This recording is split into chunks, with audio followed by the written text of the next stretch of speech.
Good morning. It's about 7 o'clock. It's gone grey now. I got up about 5 and it was sunny. Well, sunny-ish. It wasn't very sunny. It's not, well, it feels the same as yesterday, cold-wise. Slept like a log. I was so tired. Still recharged, ready for another day out on the bike. It's gone foggy now. Ready for another day out on the bike. Look at that. How stunning is that across there? Let's give you a tap. It's stunning, isn't it? Imagine waking up to this every morning. So, quite a full day today again. Kicking off at Bala. Going to visit Tomen Bala, which is a motte castle.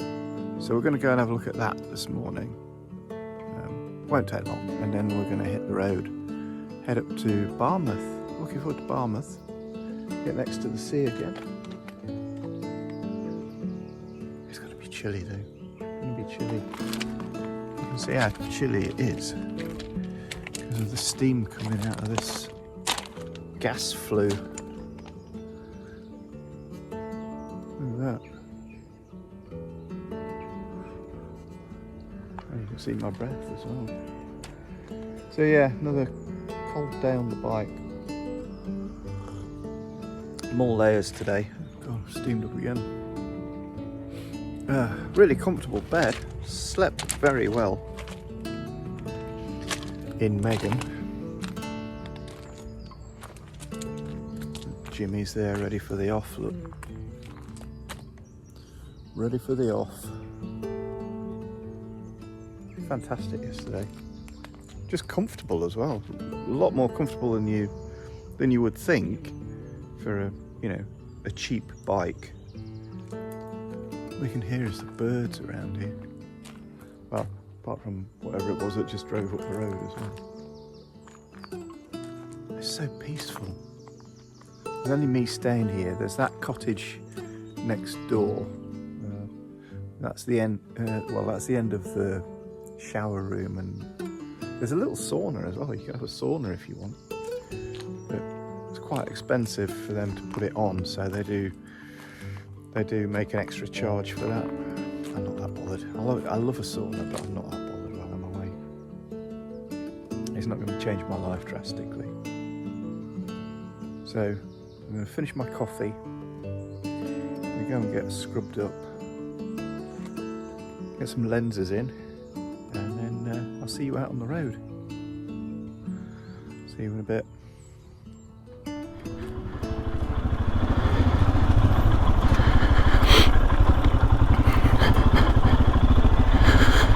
So that's the kind of morning we're looking at. It's a little bit grey. We are running, aren't we? Yeah, it's a little bit grey. It's been a little bit drizzly. There's a lot of wildlife around here. There's a load of bats right above my door. I'll show you those tonight. Right above the front door, there's like I think it's been put up especially for the bats to live in. They're all chattering away. It's lovely. I'm a massive fan of the wildlife. A load of jays flying around, the wren chipping away in the bushes this morning. It's just lovely. It's just so nice. Be out in nature. What better way to get your brain back in order. Heading past, he's obviously going to work. He's slowed down now, but he came right up my chuff earlier. This area is beautiful. The ride up was just bloody beautiful. The countryside. Well, as you can see. Is this it? Yeah, this looks like it. So that is the Tomen Bala. I don't know how you pronounce that either. Let's go up there.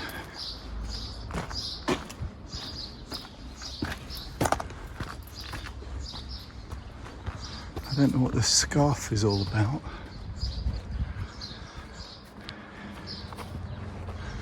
Lots of holly. It's all holly, in fact. This hedge is holly.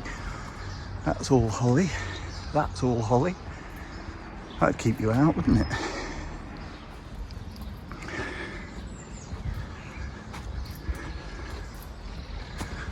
Ta-da!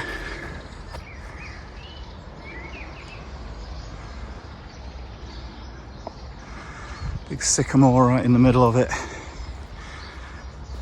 And that scarf goes all the way. Oh, Doctor Who's been here.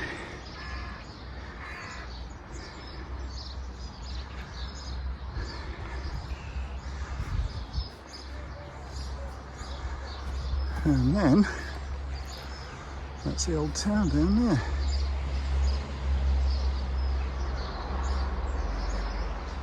Beautiful countryside in the background. View down the valley towards Bala Lake. And apparently this was strategically, I think, very important. Which is why there were so many battles and why this castle, well, this motte was built as a defensive structure. More than likely administrative, they reckon.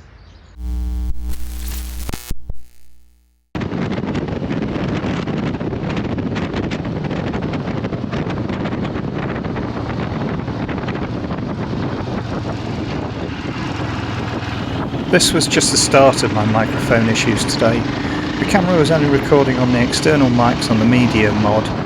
The microphone inside my helmet wasn't picking up anything at all. This issue was to dog me throughout the day, sometimes not even picking up the sound from the external mics.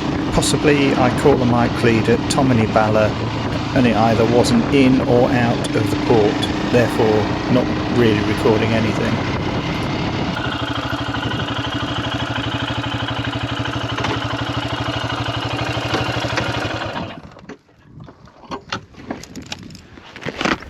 Today was to prove problematic in other ways too, but this time in a good way. This being the amount of times I just had to stop for photographs, and with scenery like this, you can see why.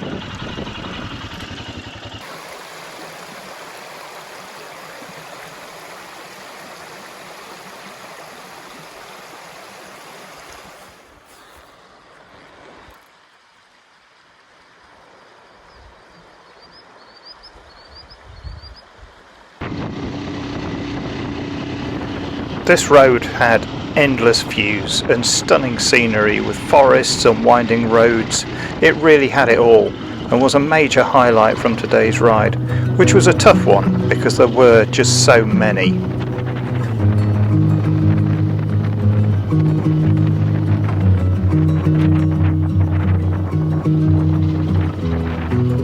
I really don't know the number of this road. Here's the route on Scenic with a couple of clues for you to find it on the map.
Just look at that. Look at these trees. They're absolute monsters. Take a moment and marvel. Oh my god, I'm getting a crick in my neck.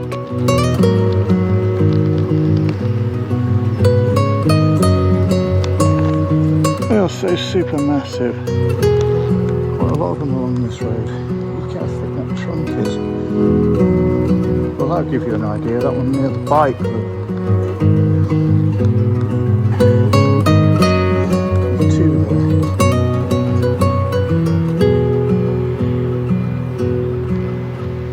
This is what it's all about for me. Could you imagine if you were out with me riding? How pissed off would you be? Jack, we've just stopped. I know.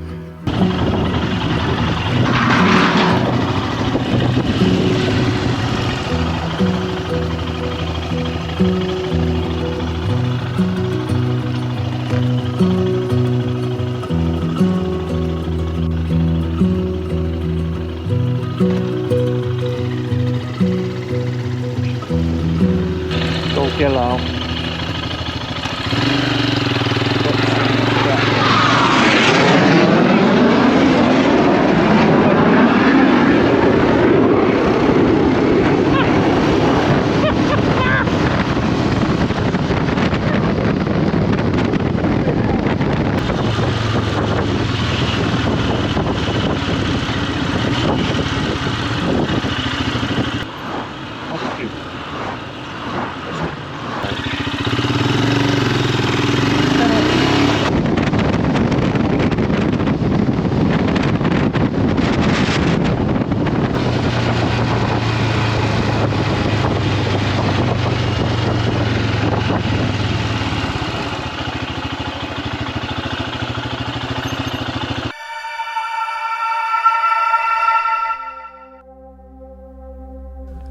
The Barmouth Bridge, also known as the Barmouth Viaduct, was designed for the Aberystwyth and Welsh Coast Railway and officially opened on October the 10th, 1867. It spans the estuary of the River Mordach near Barmouth and is part of the Cambrian Line. At 900 yards, 820 metres long, it's the longest timber viaduct in Wales and one of the oldest in regular use in Britain. The viaduct consists of 113 wooden spans and 4 metal spans at the Barmouth end. Originally, the metal section was made of iron and opened to allow ships to pass. Later, steel spans replaced the iron ones in 1899. In the late 20th century, it faced challenges from marine woodworm and corrosion, but repairs were carried out to preserve its historical value. The north end of the bridge has a swing bridge section that allows tall ships to pass, although it's no longer regularly used. The viaduct serves rail, cyclists, motorcyclists and pedestrians, and it's part of the National Cycle Route 8. Tolls were once collected for foot and cycle traffic, but since 2017 they've been voluntary.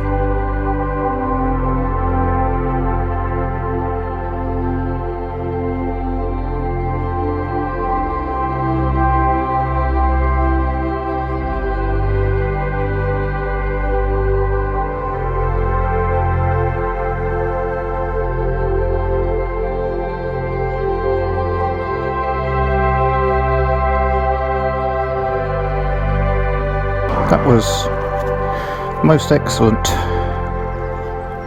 Let's head off into Barmouth, Abermore. So Barmouth, famous for shipbuilding, apparently. Obviously none of that history left now. I don't know whether there's any remnants of it, but let's go and have a look. Lovely, lovely view of the bridge there. In fact, I can stop here.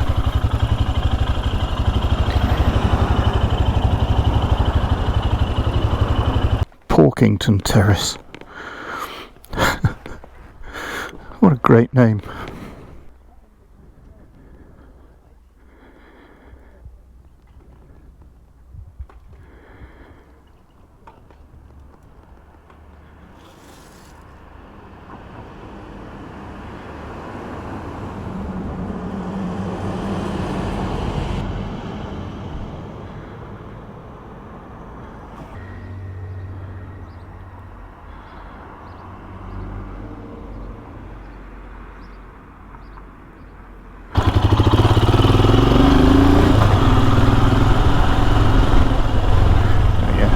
to get fuel. So that's the next job. Let's go and find somewhere to get some fuel.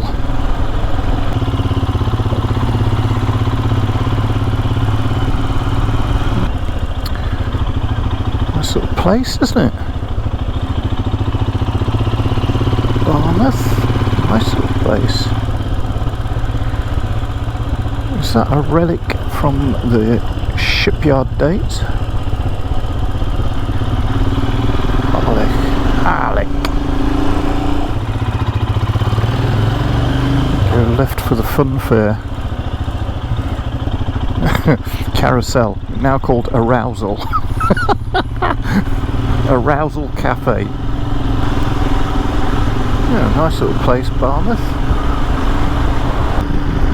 So this is like a mini continental break, isn't it? We are in another country. Temperature still needs to go in the upwards direction a bit. Now looking out there, that's I'm not sure whether that is the, well, I don't think we're far enough north yet, but whether that's the Klin Peninsula out there. You see that land, the way it moves out there? And right at the very end is the island, Bardney Island, where Merlin is said to be buried. King Arthur's wizard, doing wizarding things. Not anymore, obviously, if he's buried, but I don't even know whether you can actually see it. It might be so far, you know, beyond the headland there that you can't actually see it in that haze. But anyway, that's the legend. It opened up beautifully. Nice blue sky, few clouds adding a bit of interest. This is what we want. Not that.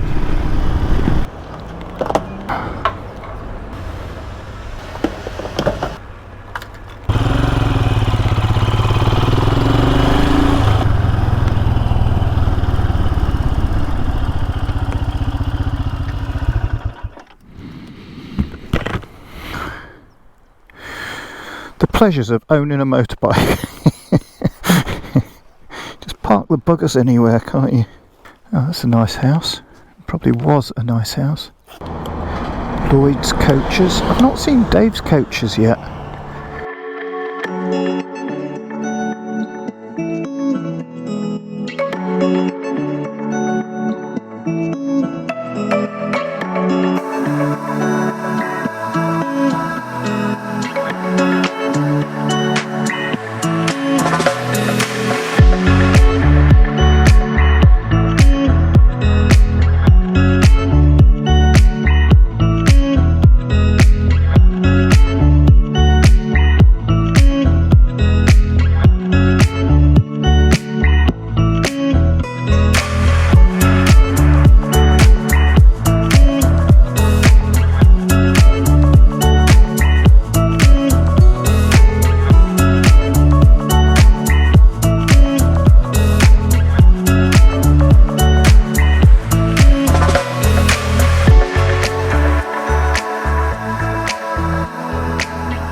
Well, temperature is really clement now.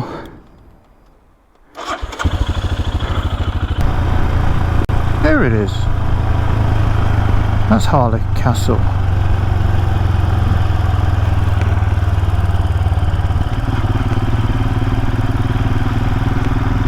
There it is. Another one of King Edward I's Ring of Iron to tame the Welsh barbarians.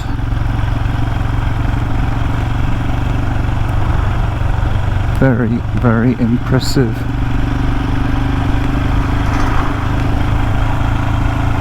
I'll tell you some more about that later.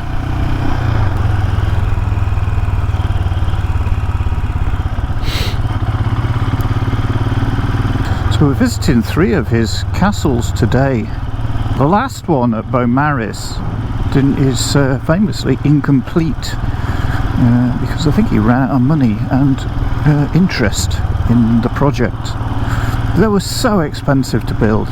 Well, I mean, you know, they just wouldn't happen nowadays for the obvious reasons that we don't need castles, but a project of that size, you know, I forget the figure, but it cost him, I think it was something like a quarter or even more, a third of his budget for war, his war budget,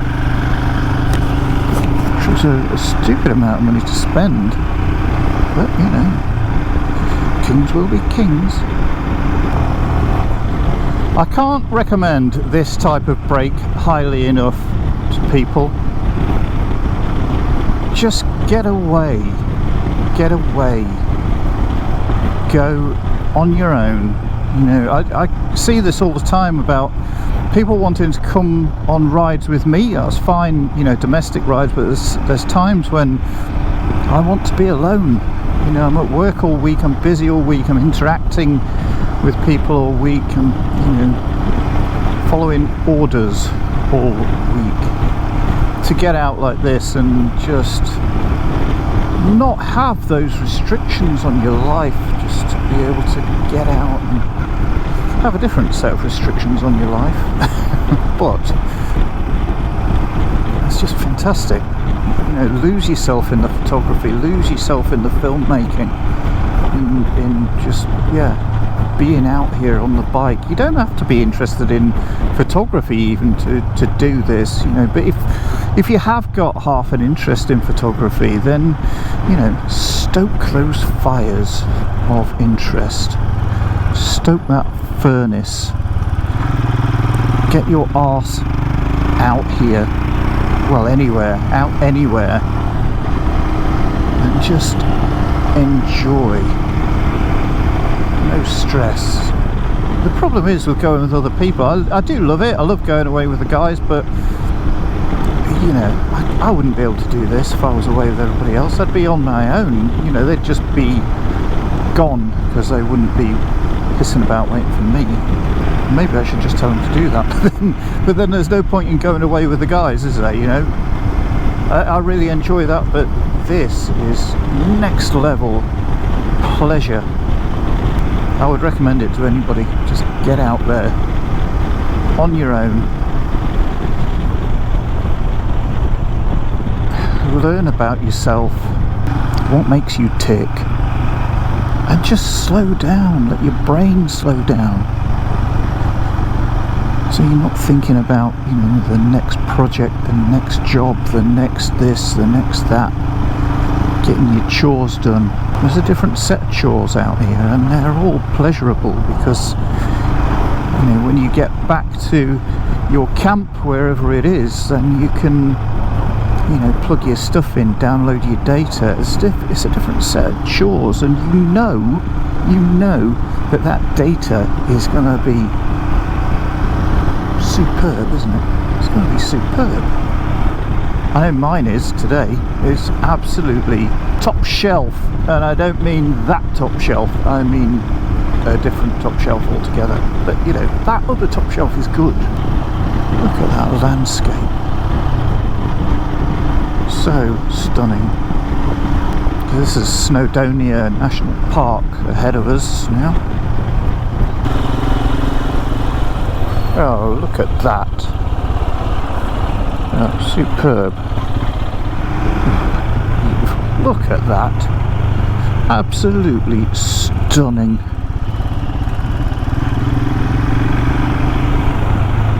Bit of sunshine on it. It just sings, doesn't it? It just sings.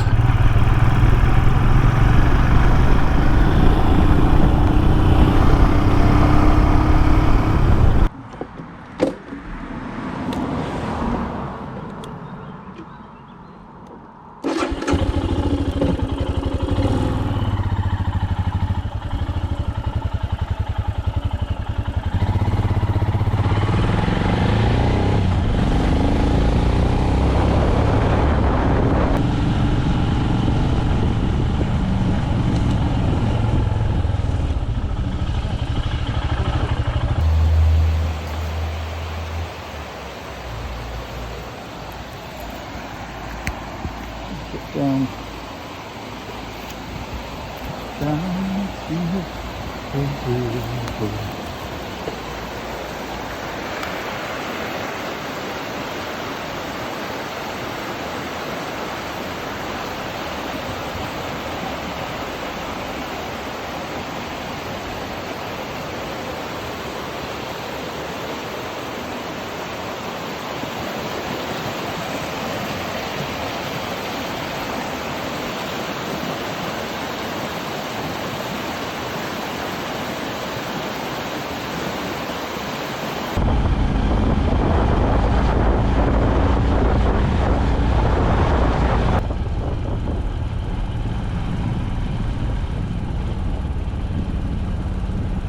According to legend, in the 13th century, Prince Llewellyn of North Wales had a faithful hound named Gellert. One day Llewellyn went hunting without Gellert, who was inexplicably absent. Upon his return he found Gellert stained with blood. Alarmed, Llewellyn rushed to his son's cradle, only to discover it empty and covered in blood. Fearing the worst, he plunged his sword into Gellert, believing the hound had harmed his heir. However, Gellert's dying yell was answered by a child's cry. Llewellyn found his son unharmed next to the body of a mighty wolf that Gellert had slain. Filled with remorse, Llewellyn buried Gellert in Bed Gellert, where the faithful hound's grave can still be seen today.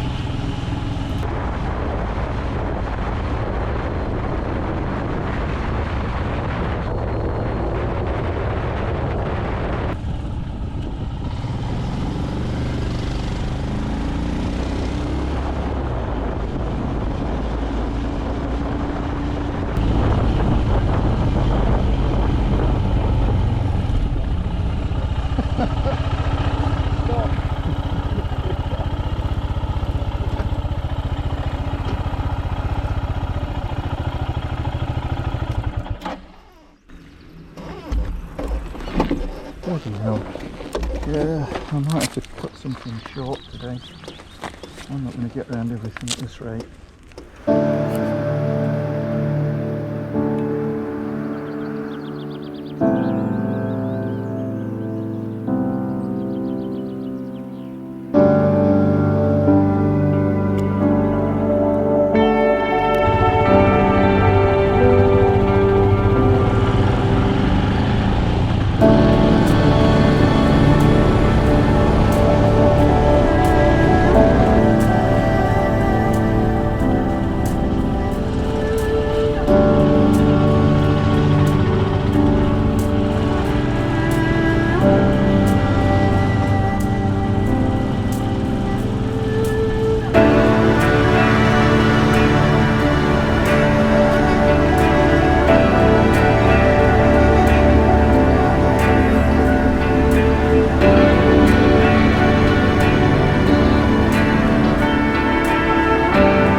Beaumaris is a lovely town located on the southeast point of Anglesey.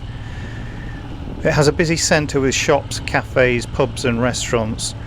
It also boasts a Victorian jail from the 1800s, which is now a museum. You can explore the cells, whipping room and try out the stocks. Beaumaris is also home to one of the world's best chili shops if you're a fan of hot flavours, as well as the castle.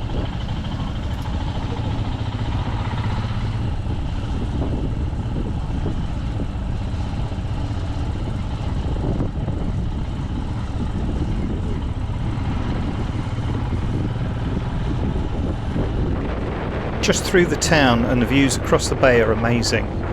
Away in the distance you can clearly see the Great Orme at Llandudno.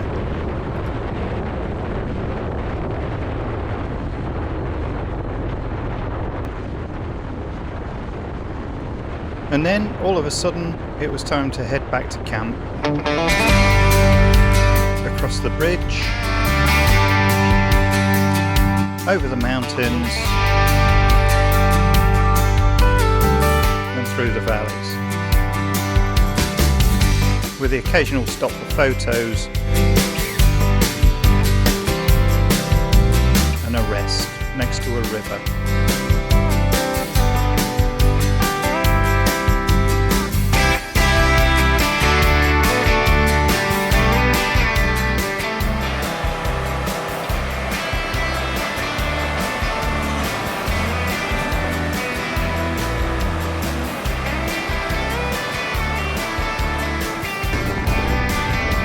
With the odd bit of eccentric driving thrown in.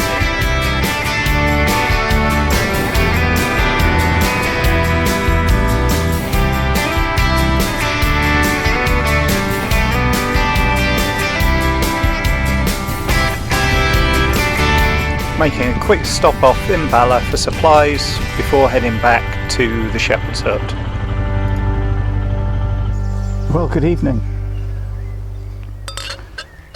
What a day. That's all I can say is what a day. It's been the most fantastic route. The only boring bit was the bit between, I went off piste because for some reason I misread the directions.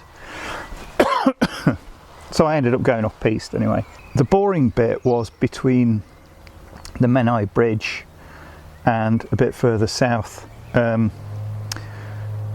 was the name of that place? Where the steam train goes up the mountain, up Snowdon, up to the Menai Bridge. That bit was dead boring. There was loads of roadworks as well. The Menai Bridge, what a structure. Thomas Telford is just such a clever bloke, that man was. It was fantastic. Brilliant experience. I've never been over it. No. Yeah, fantastic bit of engineering. And then on the other side, heading to Beaumaris, that road that heads around the south of Anglesey, out to Beaumaris, just stunning. Just watching the jays flitting about. Yeah, it was an epic day right from the off. Right from when I left here, it was a bit drizzly, cold as well, very cold again.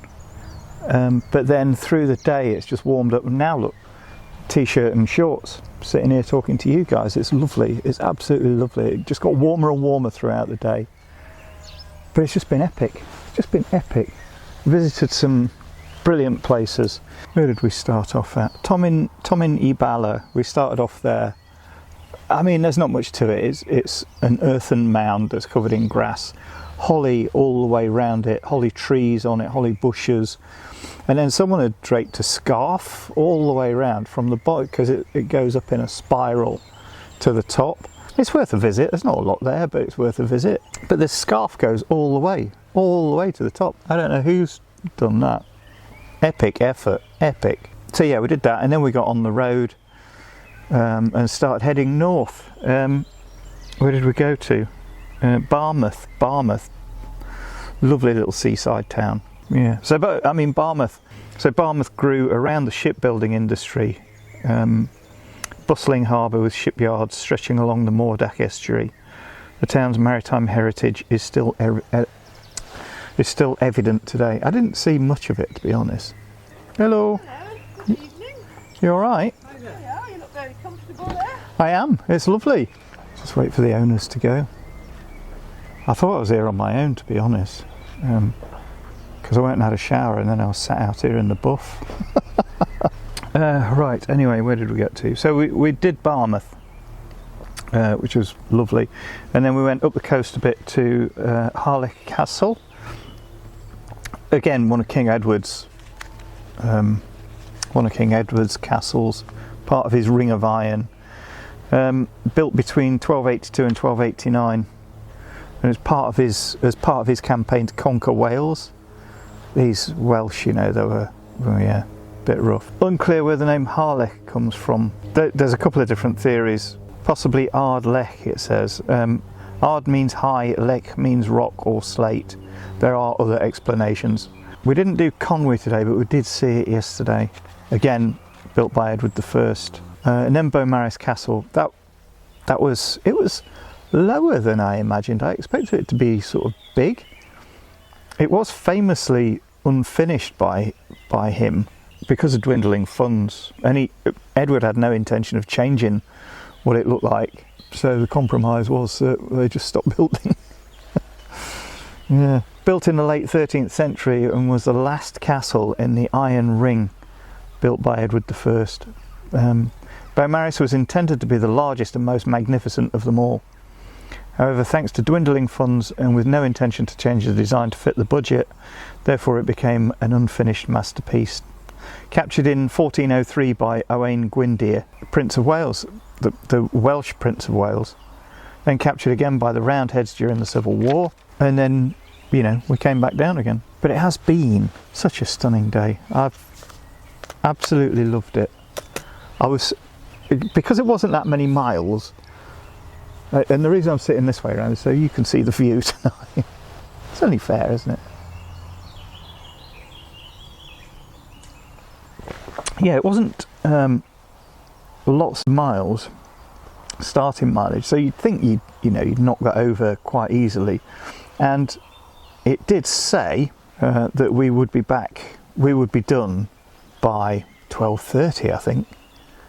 We actually got back at 5 o'clock. It just shows how much, because I was off the bike so many times, because there was just so many things to photograph, to film, to look at. It was just awesome. Just such a fabulous route, absolutely fabulous. But it did get a bit buggered up, and I did miss a bit actually. I'll talk to you about that in a minute. 148 miles, that's all it is, 148 miles. You know, you would be back here by lunch, wouldn't you? Easily, if you just went all the way around. But of course, we didn't. And I was on and off the bike all the time, taking photos, because that's what it's all about. Well, we spoke about Cadair Idris. So Cadair Idris is the mountains over near Barmouth, that you can see from Barmouth. It means, Cadair Idris means Idris's chair. Idris is often associated with a giant in Welsh mythology. Legend has it that he used the mountains as an armchair to look up at the stars. The three peaks and the bottomless lake. Quite romantic, isn't it? And then there was Bardsea Island. I don't know whether you can actually see that. I mean, we were looking up towards Portmaddock and then out towards the Lynn Peninsula. And the very end of the Lynn Peninsula, if you look at it on a map, the Bardsea Island is there, and it's claimed to be the resting place of King Arthur's wizard Merlin. But, you know, legend. I'll talk about these other things in a minute as well. The Afanc, so that's supposed to be near Betsy Coed, a sea monster from Welsh mythology, said to prey upon anyone foolish enough to swim or fall into the water. Several sites claim to be the home of the monster: Llyn Llion, Llyn Barfoy, and Llyn i'r Afanc. So anyway, I didn't see it. And I also didn't see the rock at Llyn Barfoy near Betsy Coed with a print of a horse's hoof, believed to be that of Arthur's horse, Llanrain. Didn't see that either. There was a mythical gnome-like creature said to haunt the mines and quarries of Wales, dressed as miners, only 18 inches tall. Supposed to be useful knocking. I can't read my own writing now. Oh, knocking areas which had large amounts of minerals or metals. These are myths and legends. And Dolwydellen Castle as well. We must have gone past it yesterday.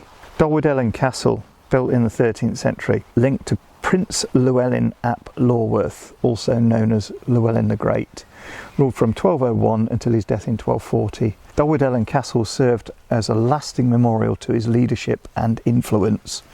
In 1283 it fell to the English King Edward I. Now linked to that is Princess Gwenllian, born 1100 on Ynys Môn. Ynys Môn is Anglesey. Her ghost is said to haunt an area around Kidwelly Castle. I don't know where Kidwelly Castle is, I haven't looked for that yet. And the field where she fought against the Normans is known as the Field of Gwenllian. She remains a beloved figure in Wales, revered for her strength, tenacity and sacrifice. She embodies the spirit of Welsh heroines who face danger with unwavering courage. That's quite a nice story, isn't it? That's all I've got for you. You might be relieved at that. I will see you bright and early in the morning. Don't be late. I'm hoping, really hoping, it's going to be a little bit warmer tomorrow. You never know, do you? You never know your luck. Because it's warm tonight, it might carry over to tomorrow morning. Right, that's me done. I'll see you tomorrow. Look at that view.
I've got some little friends here at the hut.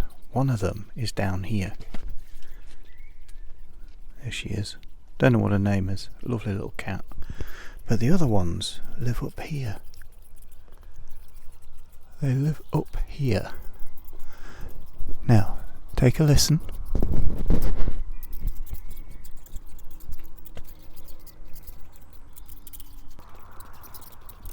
There's a bunch of bats. And they live, it's really cute, they live in that arch above the shepherd's hut doorway. And every now and again you'll get one or two. Oh, there goes one. There goes another. There they go, look. How amazing is that?